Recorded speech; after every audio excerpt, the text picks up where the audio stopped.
હમણાં થોડા દિવસ પહેલાં મેં એક બહુ સરસ કોટ વાંચેલો, મેં સ્ટોરીમાં પણ શેર કરેલો કે તમને વારસામાં કદાચ સોનાની પેન મળી જાય, પણ શું લખવું કે કેમ લખવું એ તમને જો નહીં આવડતું હોય તો એ સોનાની પેન કોઈ ઉપયોગમાં નહીં આવે, એમને એમ પડી રહેશે. અને આ વસ્તુ ઘણા બધા લોકોને લાગુ પડે છે.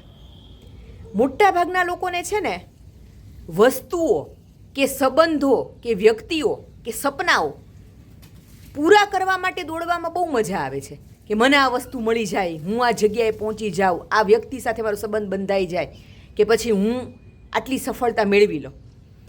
એ દોડતા દોડતા ઘણા બધા લોકો 60-70% લોકો એ જે તે વસ્તુ ધારેલી મેળવી પણ લે છે, બરાબર છે.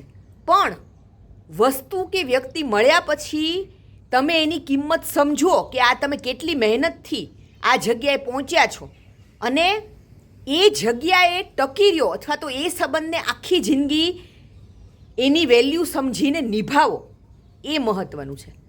ઘણા બધા લોકોને છે ને મળી જાય છે, બહુ સરળતાથી મળી જાય છે. ઘણાને તો વારસામાં મફતમાં મળી જાય છે. ઘણું બધું પ્રોપર્ટી હોય કે રૂપિયા હોય કે ઘણા બધા લોકોને બહુ સારી વ્યક્તિઓ સંબંધમાં સરળતાથી મળી જાય છે. એટલે છે ને કિંમત નથી રહેતી પછી, એ તો આપણું જ છે ને.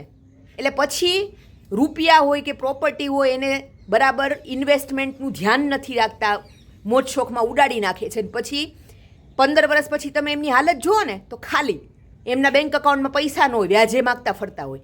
કેમ કે જે મળ્યું વારસામાં એ સાચવતા નથી આવડ્યું, સમજણ નહોતી. એવી રીતે ઘણા બધા લોકોને સંબંધોમાં સારો પરિવાર મળ્યો હોય, સારા મા બાપ મળ્યા હોય, સપોર્ટિવ પતિ કે પત્ની મળ્યા હોય, રોજ સાથે રહેતા હોય ને એટલે એની કિંમત ન હોય કે આ તો સાથે જ છે ને, આમાં શું છે. પછી જ્યારે એ વ્યક્તિ તમારી માટે ઘસાવાનું બંધ કરી દે અથવા તો તમને છોડીને જતી રહે ને ત્યારે પછી રડવું આવે કે આ વ્યક્તિ હતી તો કેટલું સારું હતું. તો જે તે વસ્તુ એ પછી રૂપિયા હોય, વારસાગત પ્રોપર્ટી હોય કે કોઈ સારો સંબંધ હોય, જે મળ્યું છે ને એની કિંમત સમજીને એને સાચવતા શીખો. જેને સાચવતા આવડે ને એ જ જીવનમાં સાચા અર્થમાં સુખી થાય છે. બાકી ગુમાવી દો પછી રડતા રહેવાનો કોઈ અર્થ નથી, બરાબર ને. એટલે આ ડાપણ સમયે લાવો જીવનમાં. વાત ગમી હોય તો શેર કરજો.